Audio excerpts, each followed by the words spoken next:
അല്ലാഹു പറയുന്നു വഅബ്ദുല്ലാഹ വലാ തുശ്രികൂ ബിഹി ഷൈആ, നിങ്ങൾ അല്ലാഹുവിനെ ആരാധിക്കുക, അവനിൽ യാതൊന്നിനെയും പങ്കു ചേർക്കാനും പാടില്ല. വബിൽ വാലിദൈനി ഇഹ്സാന, മാതാപിതാക്കളോട് നിങ്ങൾ ഏറ്റവും നന്നായി വർത്തിക്കുകയും ചെയ്യുക. സൂറത്തുൽ അൻആമിന്റെ 151-ാമത്തെ ആയത്തിൽ അല്ലാഹു പറയുന്നു ഖുൽ തആലൂ അത്ലു മാ ഹറമ റബ്ബുകും അലൈക്കും അല്ലാ തുശ്രികൂ ബിഹി ഷൈഅൻ വബിൽ വാലിദൈനി ഇഹ്സാന. നബിയെ പറയുക, തആലൂ നിങ്ങൾ വരിക, അത്ലു മാ ഹറമ റബ്ബുകും അലൈക്കും, നിങ്ങളുടെ റബ്ബ് ഏറ്റവും ഗൗരവതരമായ വിഷയങ്ങളായി നിങ്ങളോട് പറയുന്നത് എന്താണെന്ന് ഞാൻ നിങ്ങൾക്ക് പറഞ്ഞു തരാം. എന്തൊക്കെയാണത്? അല്ലാ തുശ്രികൂ ബിഹി ഷൈആ, അവനിൽ യാതൊന്നിനെയും പങ്കു ചേർക്കരുത്. വബിൽ വാലിദൈനി ഇഹ്സാന, മാതാപിതാക്കളോട് ഏറ്റവും നന്നായി പെരുമാറുകയും ചെയ്യുക. സൂറത്തുൽ മറിയമിന്റെ 12 മുതൽ 14 വരെയുള്ള വചനം യഹ്യാ നബി അലൈഹിസ്സലാത്തു വസ്സലാമിന് അല്ലാഹു പറഞ്ഞു കൊടുക്കുകയാണ്, വബർറം ബിവാലിദൈഹി വലം യകുൻ ജബ്ബാറൻ നസിയാ, നീ നിന്റെ പിതാവായ സക്കരിയയോടും നിന്റെ മാതാവിനോടും ഏറ്റവും നന്നായി വർത്തിക്കുക, നീ ഒരിക്കലും ഒരു തെമ്മാടിയും അനുസരണം കെട്ടവനുമാകരുത്. സൂറത്ത് മറിയമിന്റെ 34 മുതൽ 35 വരെയുള്ള വചനം വബർറം ബിവാലിദതി വലം യജഅൽനി ജബ്ബാറൻ ഷഖിയാ, ഈസാ നബി അലൈഹിസ്സലാത്തു വസ്സലാം പറയുകയാണ്, ഞാൻ ഇതാ കൽപ്പിക്കപ്പെട്ടിരിക്കുന്നു എന്റെ മാതാവായ മറിയമിനോട് ഏറ്റവും നല്ല രീതിയിൽ പെരുമാറാൻ ഞാൻ ഇതാ കൽപ്പിക്കപ്പെട്ടിരിക്കുന്നു. സൂറത്തുൽ അൻകബൂത്തിന്റെ 8-ാമത്തെ ആയത്ത് വവസ്വൈനൽ ഇൻസാന ബിവാലിദൈഹി ഹുസ്നാ, നീ നിന്റെ മാതാപിതാക്കളോട് ഏറ്റവും നന്നായി പെരുമാറണമെന്ന് ഞാനിതാ നിന്നോട് വസിയ്യത്ത് ചെയ്യുന്നു. അല്ലാഹ് പറയുകയാണ് മനുഷ്യനോട്, വഇൻ ജാഹദാക അലാ അൻ തുശ്രിക ബിമാ ലൈസ ലക ബിഹി ഇൽം ഫലാ തുതിഉഹുമാ, ഇനി അവർ നിന്നോട് എന്നിൽ പങ്കു ചേർക്കാൻ കൽപ്പിക്കുകയാണെങ്കിൽ നീ അവരനുസരിക്കേണ്ടതില്ല.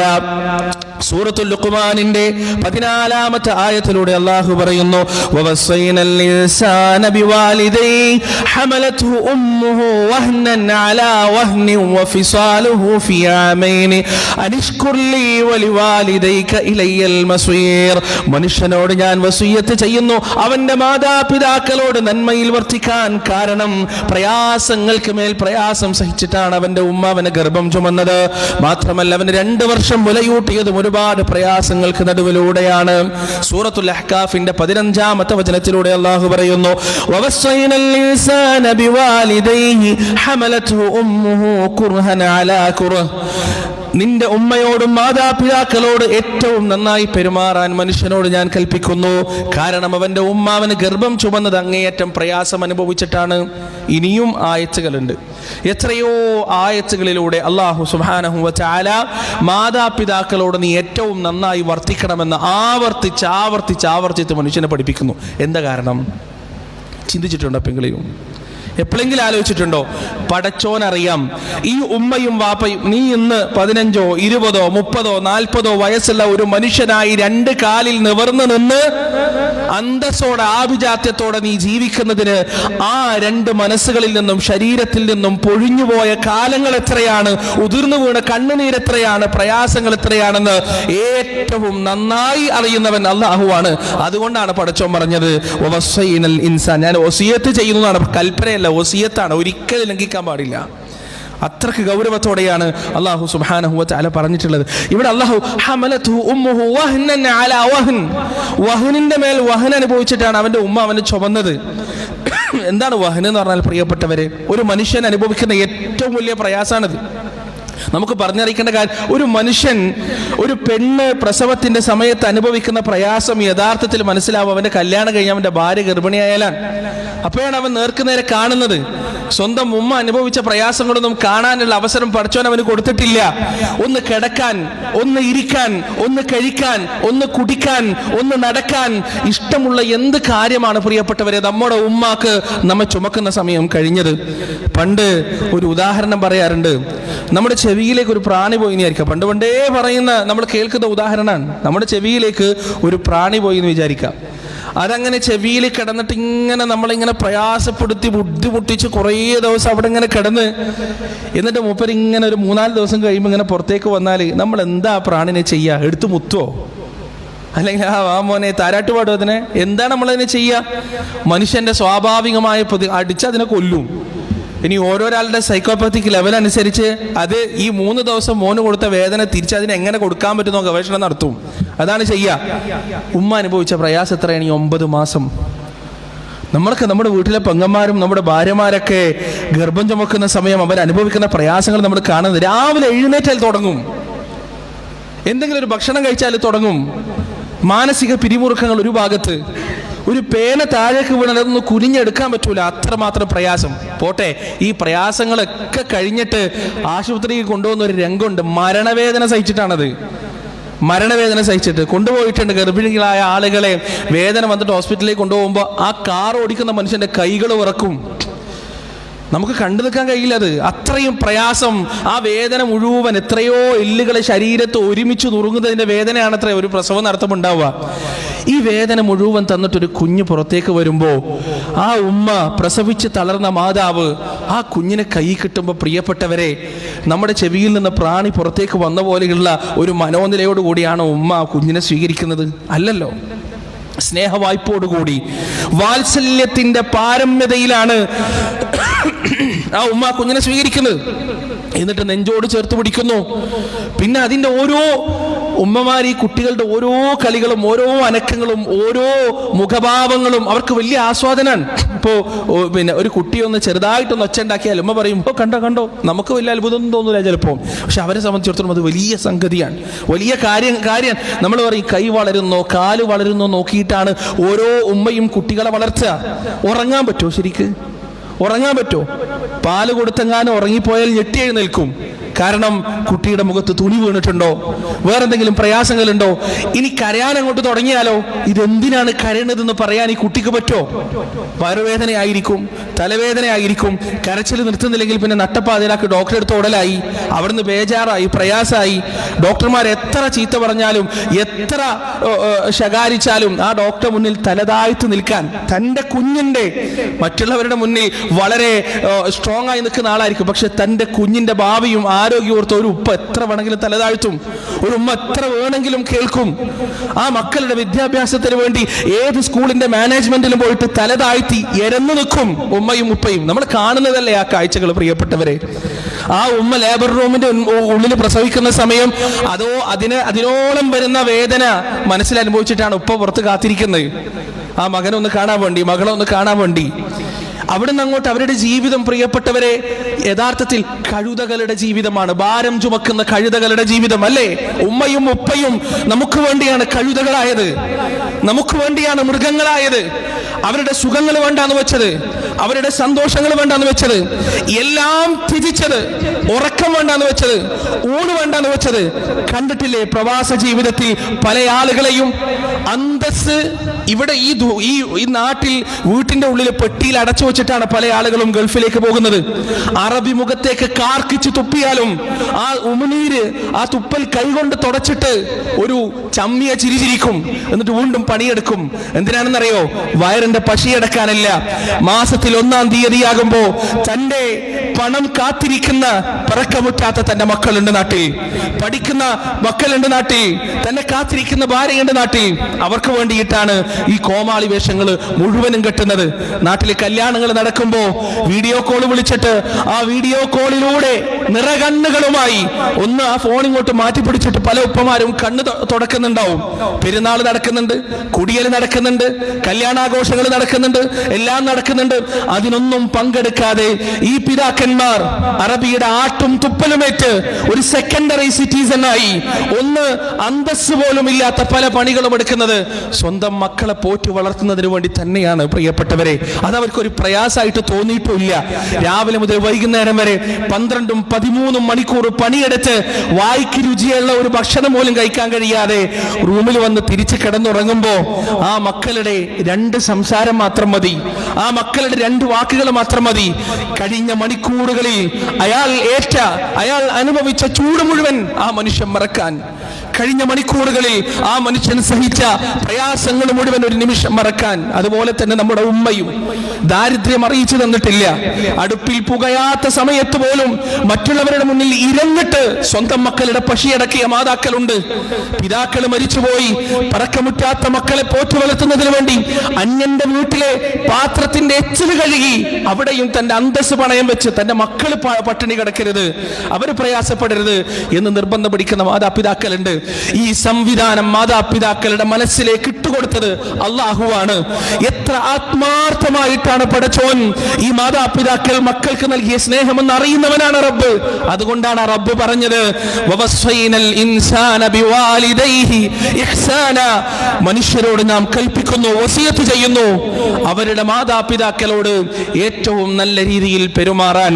പ്രിയപ്പെട്ടവരെ, ഒന്നാമത്തെ വിഷയം അതാണ്, അവർ നമുക്ക് വേണ്ടി മാറ്റിവെച്ച ജീവിതത്തിലെ ത്യാഗം, അവർ നമുക്ക് വേണ്ടി അനുഭവിച്ച പ്രയാസങ്ങൾ, ബുദ്ധിമുട്ടുകൾ. രണ്ടാമത്തെ വിഷയം എന്താണെന്നറിയോ പ്രിയപ്പെട്ടവരെ, മാതാപിതാക്കളുടെ കണ്ണിൽ നിന്ന് ഒരു തുള്ളി കണ്ണുനീര് വീഴാൻ നമ്മൾ കാരണക്കാരായാൽ വല്ലാഹി റബ്ബിനെ തന്നെയാണ് സത്യം, അർശിന്റെ ഉടമസ്ഥനായ പടച്ചവനെ തന്നെയാണ് സത്യം, അതിന് കണക്ക് പറയാതെ മലക്കുൽ മൗത്തിനെ നമ്മൾ കാണില്ല. ഉറപ്പാണത്. ഈ ദുനിയാവിൽ വെച്ച് അല്ലാഹു സുബ്ഹാനഹു വ തആല നമ്മളെ അത് പഠിപ്പിക്കും. ഒന്നുകിൽ നമ്മുടെ മക്കളെ കൊണ്ട്, അല്ലെങ്കിൽ മറ്റേതെങ്കിലും വിധത്തിൽ റബ്ബ് സുബ്ഹാനഹു വ തആല അത് പഠിപ്പിച്ചിരിക്കുമെന്ന കാര്യത്തിൽ യാതൊരു സംശയവും ഇല്ല. പണ്ട് ഒരു മകൻ, ഒരു ഉപ്പ വയസ്സായി രോഗിയായി കുറെ പ്രയാസപ്പെട്ട് ബുദ്ധിമുട്ടി, അങ്ങനെ അയാൾ വലിയ ഭാരമായിട്ട് അയാളെ കൊല്ലാൻ കൊണ്ടുപോകുന്ന ഒരു പാറമടക്കിലേക്കാണ്. പാറമടക്കിലെത്തിയപ്പോ ആ പാറമടയിൽ ഒരു മകൻ തന്റെ പിതാവിനെ വലിച്ചെറിയാൻ വേണ്ടിയിട്ട് ഒരു കൊല്ലിയുടെ അടുത്തെത്തി. അപ്പോ ആ ഉപ്പ മോനോട് പറഞ്ഞു, മോനെ നീ കുറച്ചുകൂടി തെറ്റി നിന്നിട്ട് അവിടെ എന്നെ വലിച്ചെറിയണം. അപ്പൊ മോൻ ചോദിച്ചു, എന്താ ഉപ്പ നിങ്ങൾ അങ്ങനെ പറയാൻ കാരണം?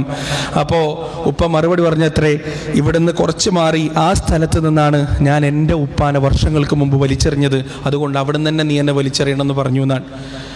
ഒരു പിതാവ് മരിച്ചിട്ട് ആ പിതാവിന് ഭക്ഷണം കൊടുത്തിരുന്ന പഴയ പാത്രങ്ങളും അദ്ദേഹം ഉപയോഗിച്ചിരുന്ന പഴയ വസ്ത്രങ്ങളും പഴയ പുതപ്പുകളും എല്ലാം ചുരുട്ടിക്കൂട്ടി കത്തിക്കാൻ പോകുമ്പോൾ ചെറിയ 5 വയസ്സുള്ള മകൻ വന്നിട്ട് ആ പാത്രം ഇങ്ങനെ എടുത്തു വെക്കാണ്. പാത്രം എടുത്തു വെച്ചിട്ട് പിന്നെ അകത്തേക്ക് കൊണ്ടുപോകുമ്പോൾ ഉപ്പ ചോദിച്ചു, അതെന്തിനാ മോനെ? അപ്പോൾ മോൻ തിരിച്ചു പറഞ്ഞു, ഇത്രേ ഇത് നിങ്ങൾക്ക് വയസ്സായാലും ഭക്ഷണം തരാൻ വേണ്ടിയിട്ടാണ്. ഇതിലല്ലേ ഉപ്പ ഭക്ഷണം കഴിച്ചിരുന്നത്. ഞാൻ വലുതായി, നിങ്ങൾ വയസ്സായി കഴിഞ്ഞാൽ നിങ്ങൾക്ക് ഭക്ഷണം തരാൻ വേണ്ടിയിട്ടാണ് ഈ പാത്രം എന്ന് പറഞ്ഞിട്ട് ആ പാത്രം ആ മകൻ എടുത്തു വെച്ചത്ര. പ്രിയപ്പെട്ടവർ, ഈ ദുനിയാവിൽ അനുഭവിക്കാതെ പോകാൻ നമുക്ക് കഴിയില്ല. മാതാവിന്റെയോ ഉമ്മയുടെയോ ഉപ്പയുടെയോ കണ്ണിൽ നിന്ന് ഒരു തുള്ളി കണ്ണുനീര് വീഴാൻ നമ്മൾ കാരണക്കാരായിട്ടുണ്ടെങ്കിൽ ഈ ദുനിയാവിൽ നിന്ന് അനുഭവിക്കാതെ പോകാൻ തീർച്ചയായും നമുക്ക് കഴിയില്ല. എണ്ണി കണക്ക് പറയേണ്ടി വരും.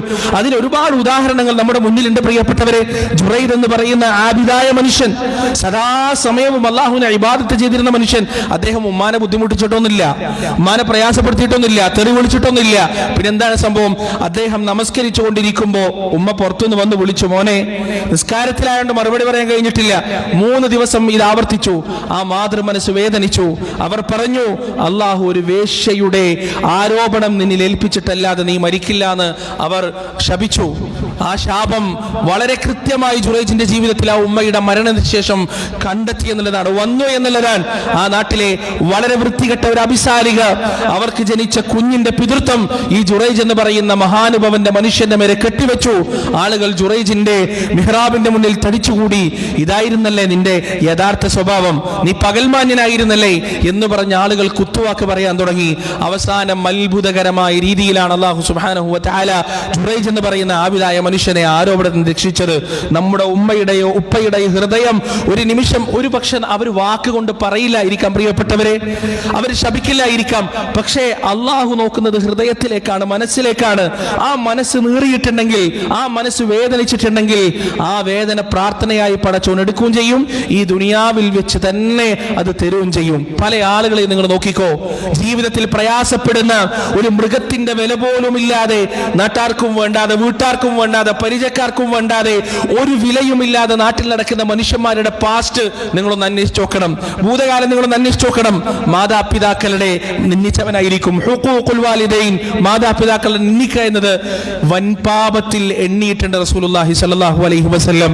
അതുകൊണ്ട് ഈ ദുനിയാവിൽ അതിന് കണക്ക് പറയാതെ നമുക്കൊരിക്കലും പോകാൻ പറ്റില്ല പ്രിയപ്പെട്ടവരെ. മൂന്നാമത്തെ വിഷയം, വളരെ പ്രധാനമായി നമ്മൾ മനസ്സിലാക്കേണ്ട വിഷയം, റസൂലുള്ളാഹി സ്വല്ലല്ലാഹു അലൈഹി വസല്ലമ പറഞ്ഞിരുന്നു, റിദല്ലാഹു ഫീ റിദൽ വാലിദൈൻ വസുഖ്തുല്ലാഹു ഫീ സുഖ്തുൽ വാലിദൈൻ.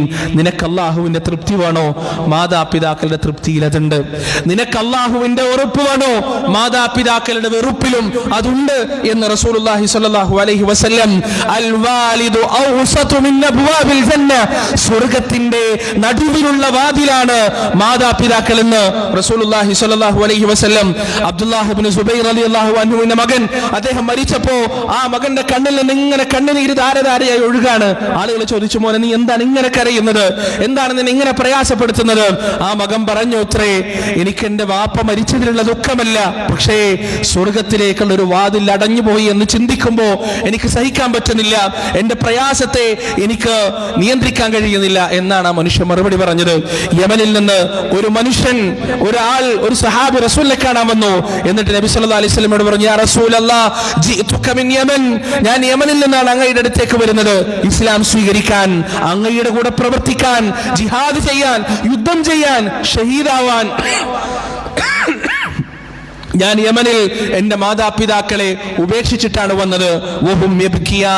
ഞാൻ അവിടുന്ന് വരുമ്പോൾ അവർ രണ്ടുപേരും കരയുകയായിരുന്നു. ആ സമയം റസൂലുള്ളാഹി സ്വല്ലല്ലാഹു അലൈഹി വസല്ലമ ആ മനുഷ്യനോട് തിരിച്ചു പറഞ്ഞു, നീ വന്നത് അല്ലാഹുവിന്റെ തൃപ്തിക്ക് വേണ്ടിയാണോ? നീ വന്നത് അല്ലാഹുവിന്റെ പ്രീതിക്ക് വേണ്ടിയാണോ? ഫർജി ഇലൈഹിമാ, എങ്കിൽ നീ നിന്റെ മാതാപിതാക്കളുടെ അടുത്തേക്ക് തിരിച്ചു പോകുക. അവിടെയാണ് അല്ലാഹുവിന്റെ തൃപ്തിയുള്ളത്, അവിടെയാണ് അല്ലാഹുവിന്റെ റിള ഉള്ളത്. എന്നിട്ട് നീ അവരെ ചിരിപ്പിക്കുക. കരയിപ്പിച്ചിട്ടല്ല നീ ഇങ്ങോട്ട് വന്നത്, അവരെ നീ ചിരിപ്പിക്കുക. അവരുടെ ചിരിയിലാണ് അള്ളാഹുവിന്റെ തൃപ്തിയുള്ളത്, അവരുടെ കരച്ചിലാണ് അള്ളാഹുവിന്റെ വെറുപ്പുള്ളത്. പ്രിയപ്പെട്ടവരെ, എത്രമാത്രം മഹത്വമാണ് റസൂലുള്ളാഹി സ്വല്ലല്ലാഹു അലൈഹി വസല്ലമ മാതാപിതാക്കൾക്ക് നൽകിയത് എന്ന് നിങ്ങൾ നോക്കണം പ്രിയപ്പെട്ടവരെ. അള്ളാഹുവിന്റെ തൃപ്തിയും സ്വർഗവും കിടക്കുന്നത് മാതാപിതാക്കളുടെ തൃപ്തിയിലാണ് എന്ന് നാം മനസ്സിലാക്കേണ്ടതുണ്ട്. സൗദി അറേബ്യയിൽ ഒരു കോടതിയിൽ ഒരു കേസ് അടക്കാണ്. എന്താണ് കേസ്? മൂത്ത മകനും ഇളയ മകനും തമ്മിലാണ് കേസ്. വയസ്സായ ഒരു പിതാവിന്റെ സംരക്ഷണം ആര് ഏറ്റെടുക്കും എന്ന വിഷയത്തിലാണ് കേസ് അടക്കുന്നത്. ഓൻ ഏറ്റെടുക്കണം, അല്ല ഓന ഏറ്റെടുക്കേണ്ടത്. ഇനി ഞാൻ കുറെ നാൾ നോക്കിയെന്ന് പറഞ്ഞിട്ടല്ല, ഞാൻ കുറെ നാൾ നോക്കിയിട്ടുണ്ട്, ഇനിയും എനിക്ക് തന്നെ അതിനുള്ള അവസരം കിട്ടണം എന്ന മൂത്ത മകനും, ഇളയ മകൻ എനിക്ക് ഉപ്പാനെ നോക്കാനുള്ള അവസരം കിട്ടിയിട്ടില്ല, അതുകൊണ്ട് ഇനി എനിക്ക് അവസരം വേണമെന്ന് ഇളയ മകനും. ഇതാണ് കേസ്. ആ കേസിന്റെ അവസാനം വിധി വന്നു. ഇളയ മകൻ ഇനി കുറച്ചു കാലം ഉപ്പാനെ പരിചരിക്കട്ടെ എന്ന് വിധി വന്നപ്പോ പൊട്ടിക്കരഞ്ഞിട്ട് ആ മൂത്ത മകൻ ഇറങ്ങിപ്പോയി. അദ്ദേഹം പറഞ്ഞ വാക്കെന്താ അറിയോ? അബ്ദുല്ലാഹ് ഇബ്നു സുബൈർ റളിയല്ലാഹു അൻഹുവിന്റെ മകൻ പറഞ്ഞ അതേ വാക്കാണ്. ആ ജഡ്ജിയുടെ മുഖത്ത് നോക്കി, കോടതിയുടെ വാതിലിന്റെ അടുത്ത് നിന്ന് തിരിഞ്ഞു നോക്കിയിട്ട് ജഡ്ജിയോട് അദ്ദേഹം പറഞ്ഞു, നിങ്ങൾ അടച്ചു കളഞ്ഞത് എന്റെ സ്വർഗത്തിലേക്കുള്ള വാതിലാണ്, നിങ്ങൾ അടച്ചു കളഞ്ഞത് എന്റെ സ്വർഗത്തിലേക്കുള്ള വാതിലാണ്. പ്രിയപ്പെട്ടവരെ, ഈ ലോകത്തെ ഏറ്റവും ഭാഗ്യം കെട്ടവനാരാണെന്നറിയോ? ഉമ്മയും ഉപ്പയും ജീവിച്ചിരുന്നിട്ടും സ്വർഗത്തിൽ ഉന്നത സ്ഥാനം കരസ്ഥമാക്കാൻ കഴിയാത്തവനാണ് ഈ ലോകത്തെ ഏറ്റവും വലിയ ഭാഗ്യം കെട്ടവൻ. ഓരോളം നിർഭാഗ്യവാനായ മറ്റാരുമില്ല. പ്രിയപ്പെട്ടവരെ, ഉമ്മാന്റെയും ഉപ്പാന്റെയും അടുത്ത് നമ്മളൊന്നിരിക്കുന്നതും അവരോട് സംസാരിക്കുന്നതും അവരുടെ കാര്യങ്ങൾ ചോദിക്കുന്നതും അവരോട് ചിരിക്കുന്നതും അവരെ ചുംബിക്കുന്നതും എല്ലാം അള്ളാഹുവിന്റെ സവിധത്തിൽ വലിയ പ്രതിഫലമുള്ള വിഷയമാണ്, വലിയ ശ്രേഷ്ഠതയുള്ള വിഷയമാണ്. അതുകൊണ്ട് എന്റെ ശബ്ദം ശ്രവിക്കുന്ന പ്രിയപ്പെട്ടവരോട്, ഉമ്മയും ഉപ്പയും ജീവിച്ചിരിക്കുന്ന ഭാഗ്യവാന്മാരോട് എനിക്ക് പറയാനുള്ളത്, ഒരു നിമിഷം പോലും നിങ്ങൾ പാഴാക്കി കളയരുത്. ഉമ്മാനെ സന്തോഷിപ്പിക്കാൻ കഴിയുന്ന, ഉപ്പാനെ സന്തോഷിപ്പിക്കാൻ കഴിയുന്ന ഒരു നിമിഷം പോലും നിങ്ങൾ പാഴാക്കി കളയരുത് എന്ന് ഞാൻ പറയുകയാണ്, ഓർമ്മിപ്പിക്കുകയാണ്. അല്ലാഹു സുബ്ഹാനഹു വ തആല ആ മാതാപിതാക്കളെ ഏറ്റവും നല്ല രീതിയിൽ പരിചരിക്കുന്ന, അവരിലൂടെ അല്ലാഹുവിന്റെ തൃപ്തി നേടിയെടുക്കുന്ന ഭാഗ്യവാന്മാരുടെ കൂട്ടത്തിൽ നമ്മേവരെയും ഉൾപ്പെടുത്തുമാറാകട്ടെ. വനസ്തഗ്ഫിറുല്ലാഹ ലി വലക്കും വഅൻ ജമീഇൽ മുസ്ലിമീന അജ്മഈൻ വനസ്തഗ്ഫിറൂഹു ഇന്നഹു ഹുവൽ ഗഫൂറുർ റഹീം.